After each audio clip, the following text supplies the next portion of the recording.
Everyone, this is Tim from Your 6 Tech. Today in this video, I'm going to show you a quick and simple way to fix your analog stiff drift on your Xbox controller. Now, to do this, what you want to do is just simply clean around the end or the bottom of your thumbsticks here.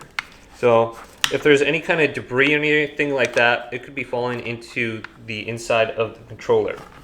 So, once you have that cleaned out, you want to push it down and then move your thumbstick to the side and simply blow into this little open gap.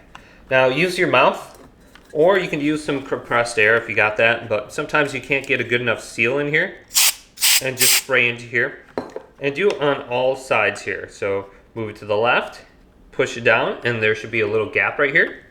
Then do it upwards and blow into there, into here, and see if that fixes your issue. Sometimes the little sensors in there could have debris or something over them.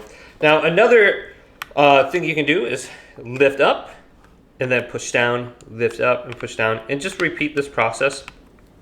Then push down on the thumbstick and just rotate it around. Just like this, and do that about 10 times as well. And then push up and down, and then just repeat the process and blow into the side here and there. Now this might not be like a permanent fix, but I've noticed like in the middle of a game or something like that, I noticed there's a bunch of drift. I just blow into the side here and boom, I'm good for the night. So hopefully this quick little video did indeed help you out. Leave it a big thumbs up and subscribe to my channel down below for more tech videos coming up next on Your 6 Tech.